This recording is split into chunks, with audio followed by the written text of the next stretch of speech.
Have you filed your taxes yet? Friday the 15th wasn't the last day to file. This year, you may have until today to finish your taxes without an extension. Cal State Fullerton is turning green. No, we didn't change our school colors. It's all about Earth Week. Santa Ana has one of the highest HIV infection rates in the state. See how a group of UC Irvine students are working to make a change. Will the hot weather continue? We'll have an update to let you know what to expect. OC News starts right now.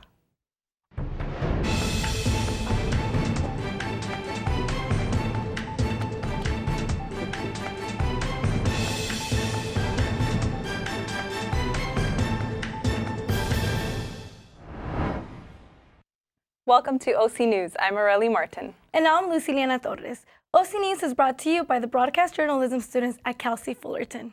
Today is the last day to submit your tax returns following a nationwide extension from the normal due date of April 15th. Denise de la Cruz is finding out which Titans are in on deadline and which have procrastinated to the very end.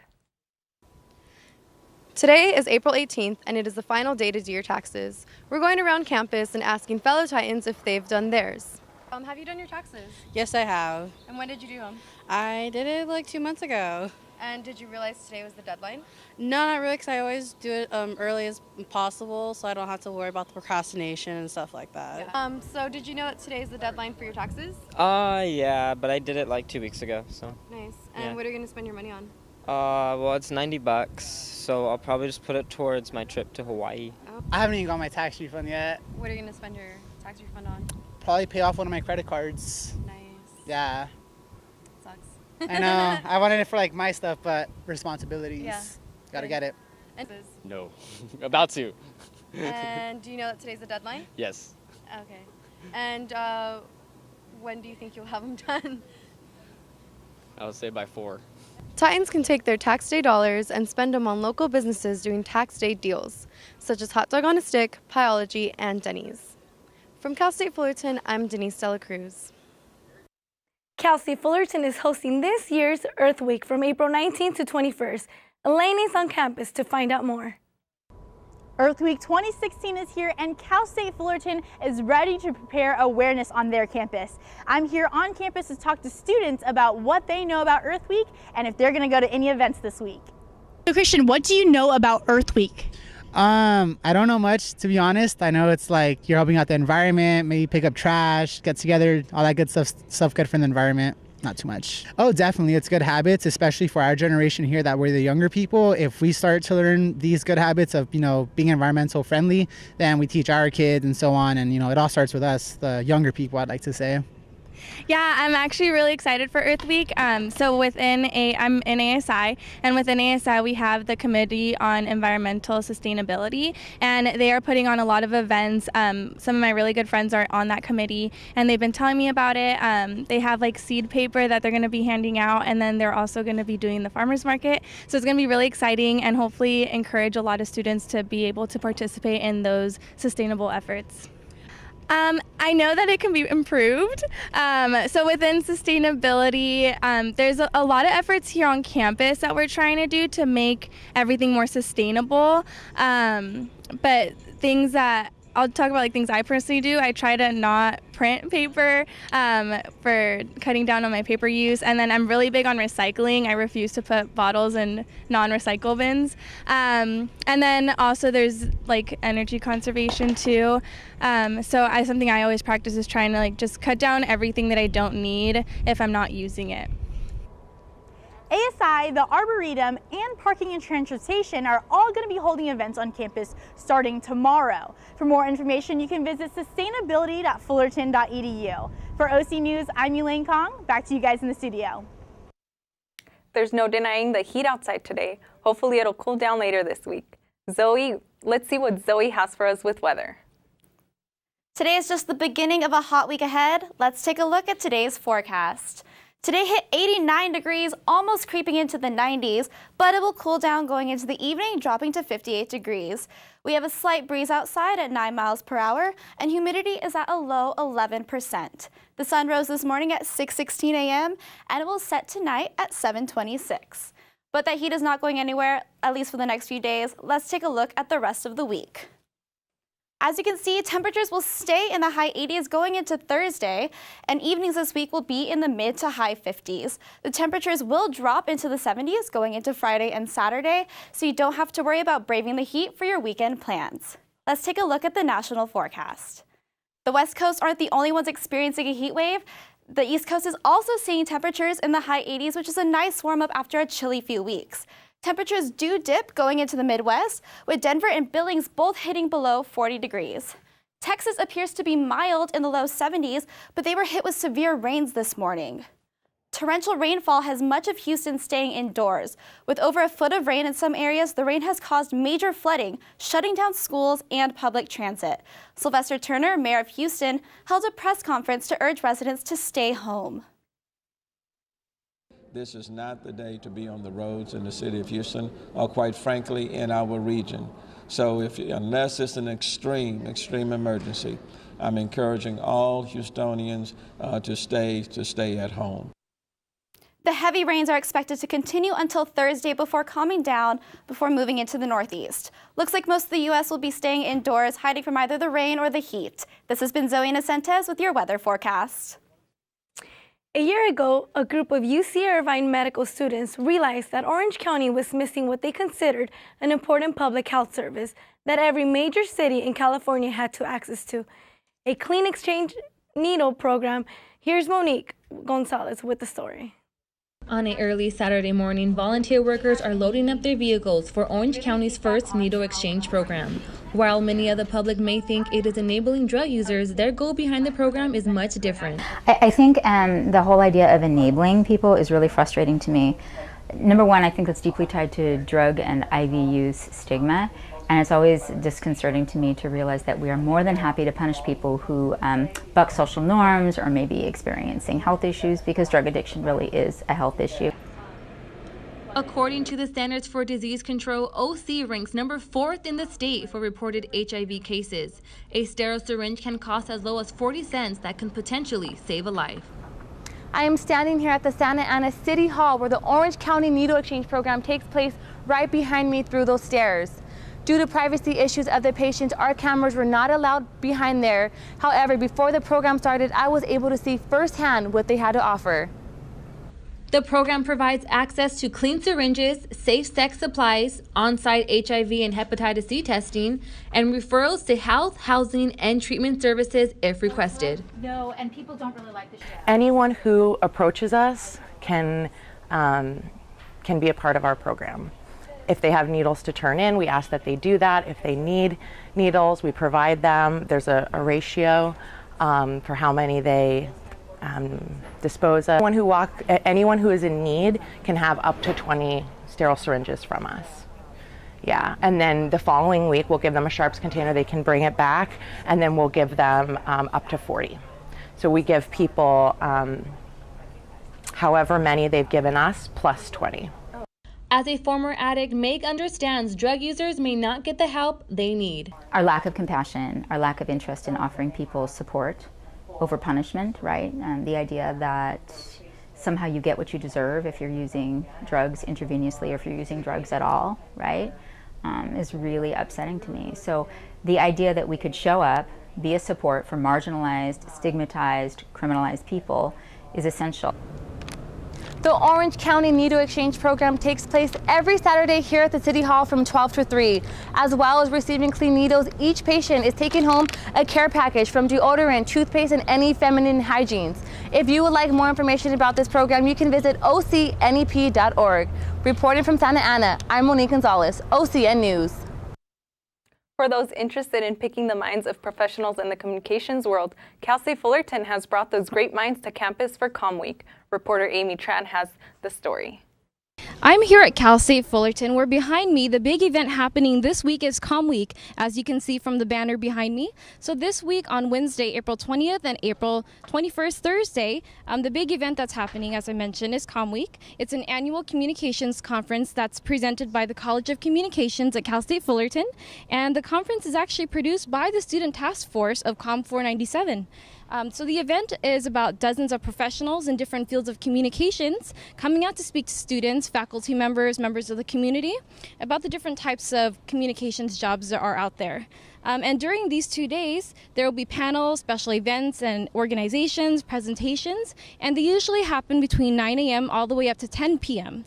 Just to give you some history on Comm Week at Cal State Fullerton, so over the last 38 years, there have been over 1,000 speakers at Comm Week. So some highlights on Wednesday's presentation include Ad Dating, which is presented by AdCon. So it lets you briefly speak to advertising professionals about the different kinds of advertising there are in the fields. So think speed dating, but without the awkwardness. Another highlight on Thursday is a presentation on the PR behind Super Bowl 50. For more information, please visit fullerton.edu/Comm Week. I'm Amy Tran with OC News. Coming up, Valeria Vasquez talks to CSUF former communications chairman, Dr. Anthony Fellows, about his experience in journalism and the 2016 elections. And later in the show, one of our own reporters got to visit Long Beach for the 41st Toyota Grand Prix this weekend. We'll see you after the break.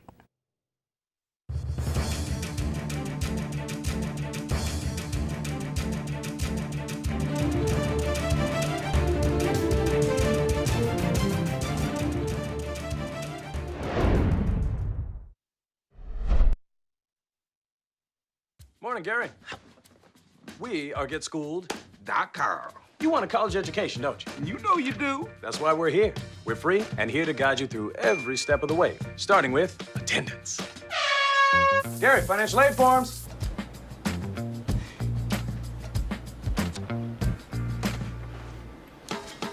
Picking a college, man. You and us. We go together like tacos and Tuesday. And I love tacos. Go to GetSchooled.com. If I got to go to college, oh my goodness. I like discovering new things. You get to see what works for you and what doesn't.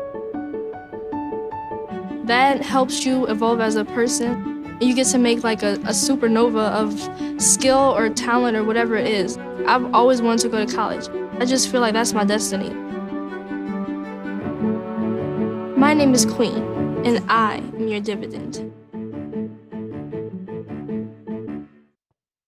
The presidential election is heating up with primaries right along the corner. Valeria Vasquez has more. Thank you, Luz. That's right. The presidential candidates continue to pursue votes in different states. Ted Cruz was at another rally today in Maryland. He's hopeful of the strength of his community campaign in going against Hillary if he were to win the Republican nomination. Take a look.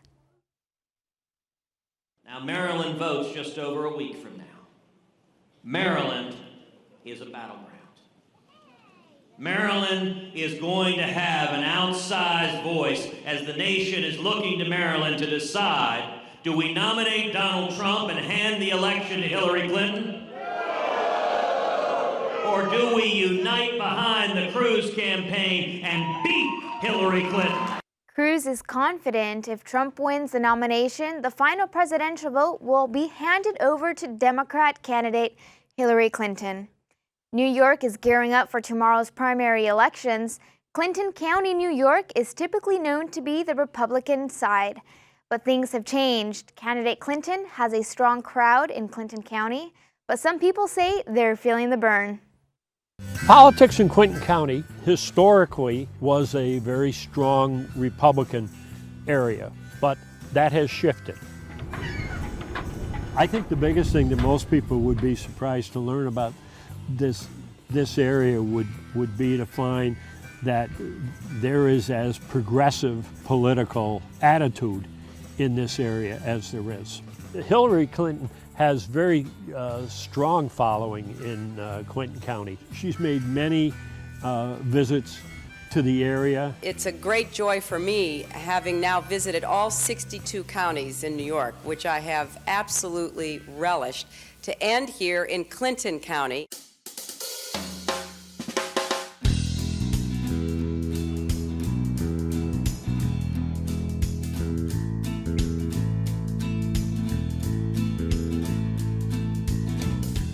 We're doing a Honk for Bernie event to get visibility, get people excited about, Bernie, about democracy, about voting on the 19th.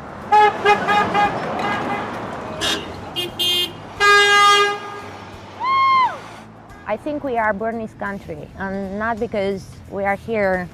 That's Vermont, across the lake. We blanketed Plattsburgh last weekend. We knocked on over 1,600 doors, and overwhelmingly it showed support for Bernie Sanders from the people we talked to, and people were excited. People wanted, to come to our marches. We're passing out flyers for the march we're going to have in the park. Bernie Sanders' consistency of message and his analysis of the problem has been consistent over a 30-year period of time.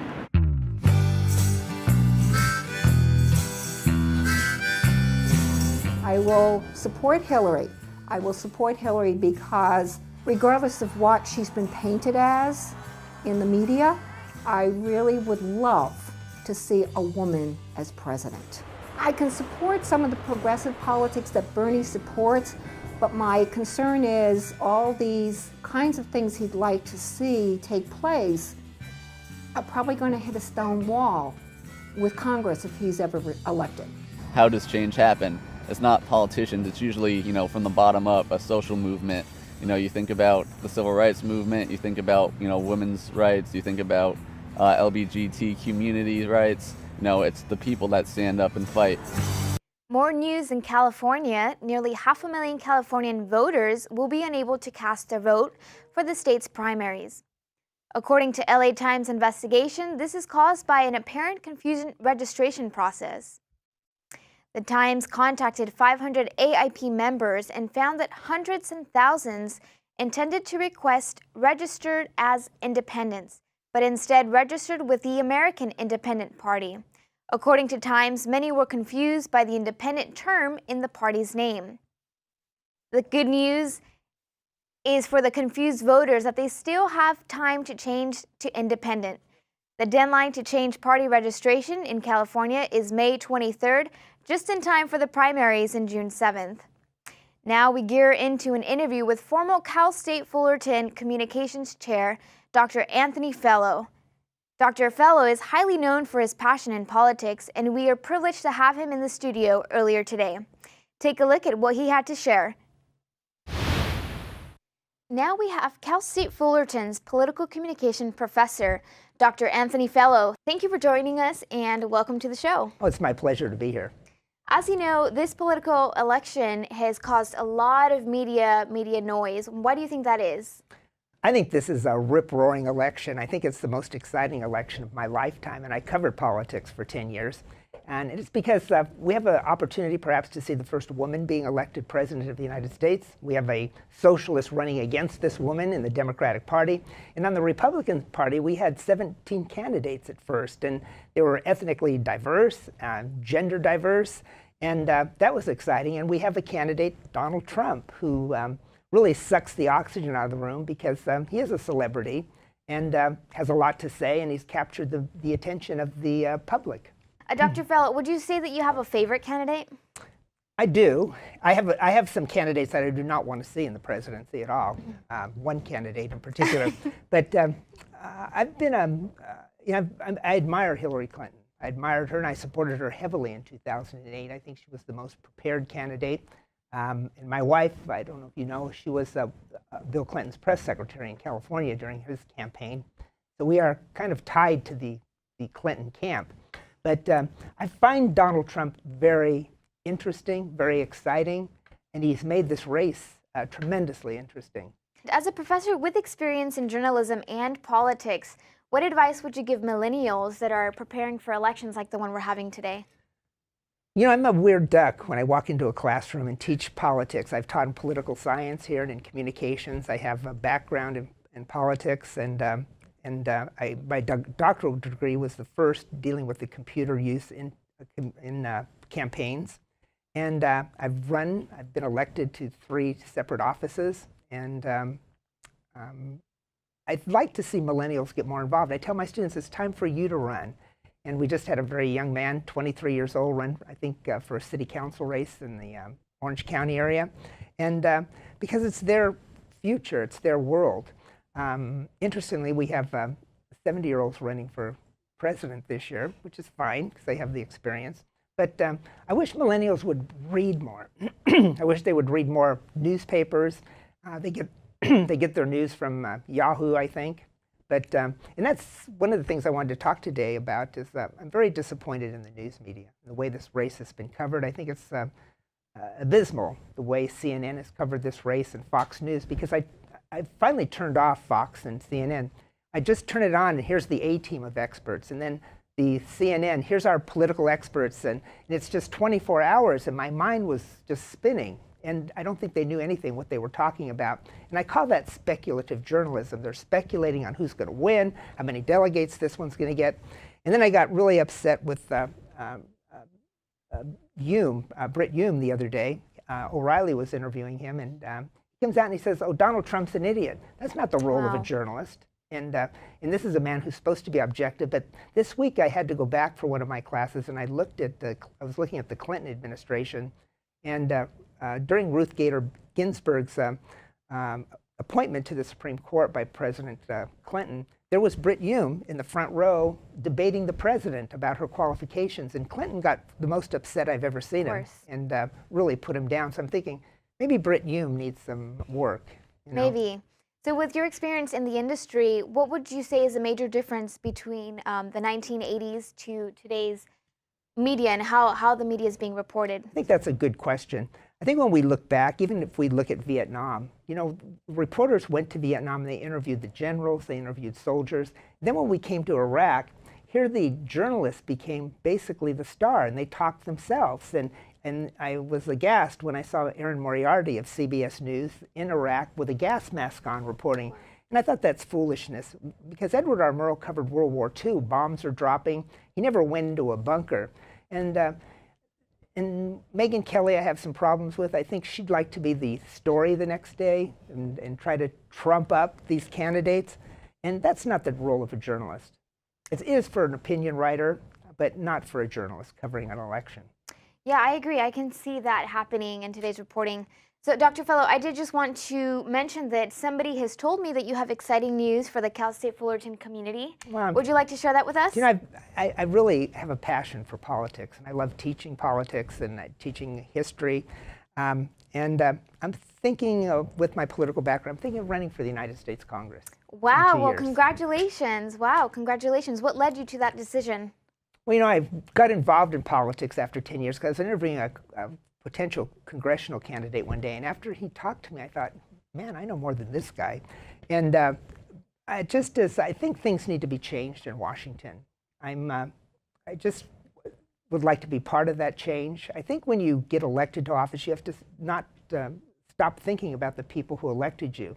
Every time there's a tax measure, I'm always thinking my parents are paying for that too. And you have to keep the public in mind. And I think Washington is aloof to a lot of the problems of the common day person. And they're not working very hard, to be honest. They're in session very little. I do have a great respect for people like Dianne Feinstein, our U.S. Senator from California. I've worked closely with her, and she's just put her heart and soul into a Western water bill to make sure Southern California has water. And I don't think she's appreciated because of her efforts there. But she's someone, if she announced for president today, I would work full-time for her. I think she's an outstanding politician and an outstanding human being. And if we can get more people like that in office, it would be great. And these are people our students, young people getting into politics should try to emulate. Right, I agree. Well, I am very confident that you will have all of the support from the Cal State Fullerton community. And that will do it for us. I do want to thank you, Dr. Fellow, for your time here with us. It was a pleasure. Nice to meet you. We're going to send it back to you guys. Don't go anywhere. Coming up after the break and just in time for Earth Week, learn how you can change up your habits in the kitchen to be more eco-friendly. And some good and bad news for LA baseball fans. Alfredo Sanchez has the weekend wrap-up on your Dodgers and Angels. Stay tuned.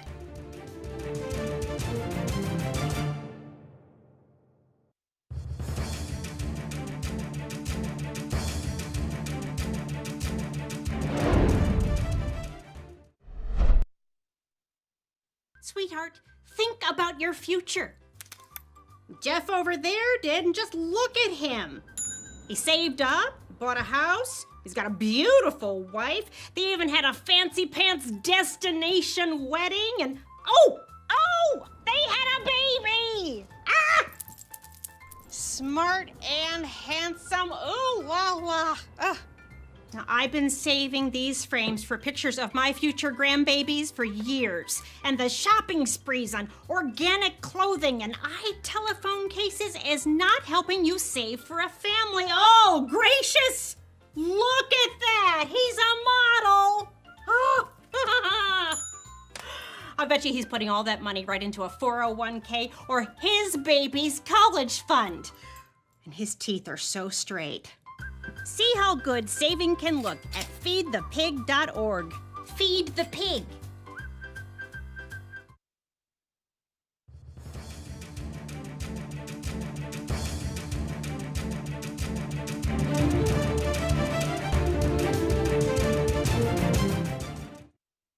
Need tips on being eco-friendly and have better eating habits? Christian Vigil has the scoop in the episode's health segment.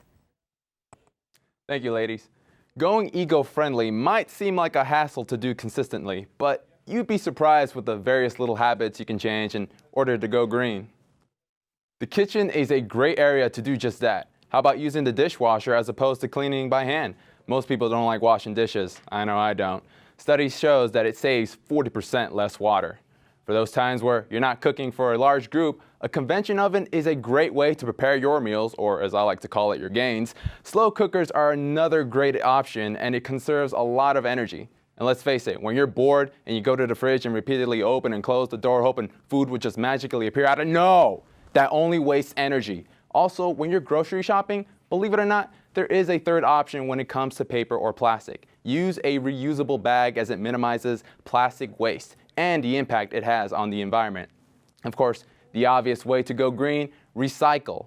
Most areas have a recycling bin next to a trash pickup, and it makes it a whole lot easier to go eco-friendly. And now on a very serious subject, a toddler from Pittsburgh experiences something that no parent ever wants their child to go through as he goes from being active to paralyzed in about an hour. Developmentally, he excelled. 2.5-year-old Nolan Knockreiner was always on the go. But on January 30th, within 1 hour, No, Mommy. Nolan went from an active toddler to a quadriplegic. We gave him some milk in a sippy cup like we always do, and we noticed he had some issues trying to grasp the sippy cup. Soon after, Dad Eric and Mom Jennifer say Nolan couldn't stand. He couldn't even sit without falling over. They rushed him to Children's Hospital, where Dr. Kavita Thacker and her team diagnosed Nolan with a rare condition called transverse myelitis. It's so rare, the chances of getting it are 1 in a million. In Nolan's case, it started with a virus. Instead of his body attacking the virus, it attacked his spinal cord. Hearing them say that and seeing the condition he was in, it's scary and it's frightening. Now at Children's Institute, Nolan undergoes physical and occupational therapy. Proof there is progress, he has enough control of his head and his shoulders that he can now dance to Thomas the Train. Here it goes, ready? But Nolan needs round-the-clock care. They'll get to take him home next month at the same time Mom is expecting to give birth to baby number 2. If I think about what life was like 3 months ago, or if I think about what life's going to be like 3 months from now, 3 years from now, it's too overwhelming. So it's just what works today, and that's how we have to move forward. Their Indiana Township home is not handicap accessible. There are things Nolan will need for the rest of his life that insurance won't cover. For this soon-to-be family of 4, life is now one day at a time. Can I have a kiss? Yeah. Mwah. Friends of the family established a fund to help Nolan with his medical expenses and home renovations. There is also a Facebook page called Get Well Nolan, where his family posts updates about Nolan's progress. Switching over to a lighter note, whenever you're hungry, the impulses can sometimes take over, and something as simple as buying a candy bar can ruin our intentions to have a healthy lifestyle. Here are some ways to help control those impulses. If you've ever gone grocery shopping on an empty stomach, chances are you've made a few bad choices. WebMD put together some tips on dieting, and one way to avoid filling your shopping cart with items you later regret buying is by simply chewing gum. People who chew gum while shopping had fewer junk food cravings and opted for healthier options. If you're worried about what to eat when you're out, remember, healthy foods first. Pile on the veggies, then go for the meats and sides. Another great way to control your eating is by paying with cash. Studies show you're more likely to load up your cart when using plastic. If you're trying to lose some extra pounds, skip the cooking shows. People tend to snack more while watching food-related TV. You can also try using smaller plates for meals. Studies show your brain correlates the size of your dish with how much food you're supposed to eat. And drink more water. Drinking several ounces per day can keep you hydrated and help reduce calorie intake. For today's Health Minute, I'm Mary Maloney. That ends this episode's health segment. Back to you, ladies. Coming up in sports, Alfredo Sanchez tells us about Titans softball sweep over UC Davis to continue their 9-game winning streak. And Eric Orozco gives us a recap on the Toyota Grand Prix this past weekend.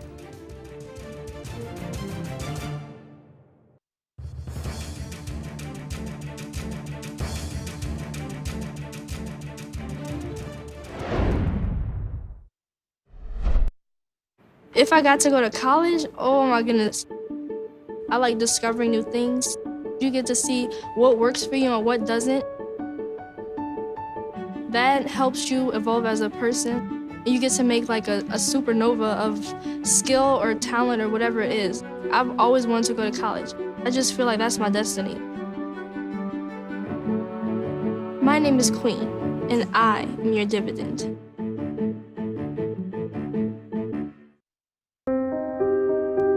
Here's to the things that can keep us safe. Those we use all the time with hardly a thought. Those that are silently standing by to save our lives. And now, those that we carry with us everywhere we go. Many mobile devices will now bring you wireless emergency alerts, real-time information directly from local sources you know and trust. With the unique sound and vibration, you'll be in the know wherever you are. Both Titan baseball and softball played UC Davis over the weekend, and the Clippers look to take Game 1 against the Blazers. Here's Alfredo Sanchez with sports. Thank you, Luz. Titan baseball brought their brooms over the weekend by taking the 3-game series against UC Davis.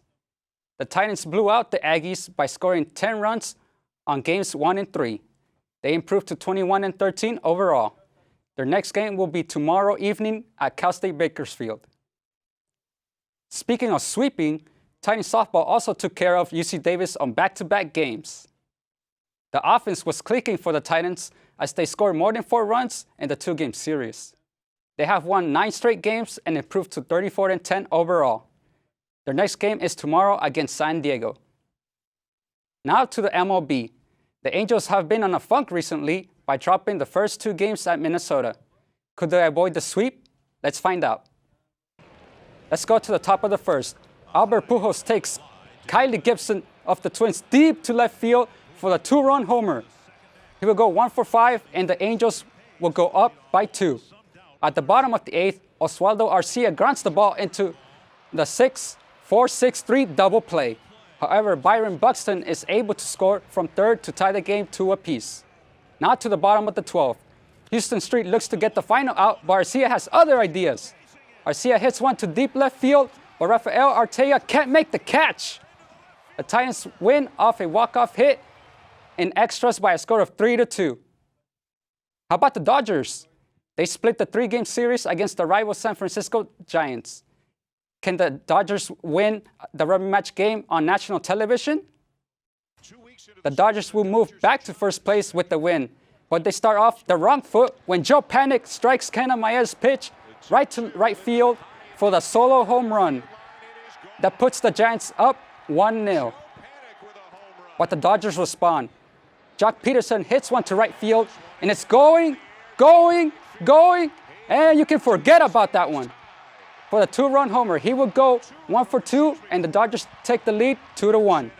On the bottom of the 7th, Jasmani Grandal grounds the ball to right field, but Brandon Crawford has difficulties getting the ball. Jasil Puig tries to score from second, Can he avoid the tag? You betcha! The Dodgers end up winning 3-1. Let's move on to the NBA playoffs. The Clippers look to redeem themselves after last year's second-round collapse against the Houston Rockets. Standing in the way is Damian Lillard and the Portland Trail Blazers. Blake Griffin continues to get back into form after missing 45 games, and he looked pretty good in this game. Griffin takes on Damian Lillard, posts him up, goes up for the Mino facial against Mason Plumlee. Let's look at it again. Griffin overpowers Lillard and then hammers it down over Plumlee. Clippers go up by 2. Later in the first quarter, Lillard tries to pass the ball, but it is reflected by Chris Paul for the steal. And you know what time it is? Lob City time! Clippers take the lead 24-14. But Portland manages to hang around though. Lillard shows off his dribbling skills and then passes it to a wide open Plumlee for the easy slam. The game is tied 35 apiece. Now to the third quarter, CJ McCollum drives to the paint, but is rejected by DeAndre Jordan. The Clippers go the other way. Paul finds Griffin, who goes for the slam dunk and the foul. Griffin back at it again with the facial. And the bench loves it. Then Chris Paul continues to balloon the lead with the jumper. The Clippers take Game 1, beating the Blazers 115-95. Lastly, the Ducks lose Game 2 and fall to 0-2 in the playoff series with the Nashville Predators. Well, that does it for sports. Back to you, ladies. This week was the 41st Toyota Grand Prix in Long Beach, where there was super drifting challenges, an exotic car parade, a super trucks race, and so much more. Reporter Eric Orozco has more in the exciting event.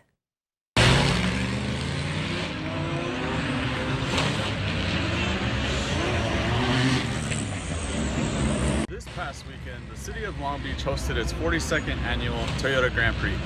Every year, this historical event brings together thousands of people for tons of food and tons of entertainment, including the infamous Indy car races.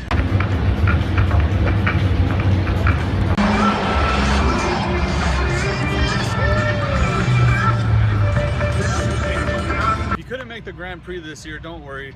The Grand Prix Association and the City of Long Beach signed a 3-year contract to keep the races going through the streets of Long Beach. Reporting for Titan TV, I'm Eric Orozco. We would love to have you join us on social media. You can find us on Facebook, Instagram, Twitter, and YouTube, all under the handle OC News CSUF. That's all for today's show. Thanks again for joining us on OC News. We'll see you back here live at 5 p.m. on Wednesday.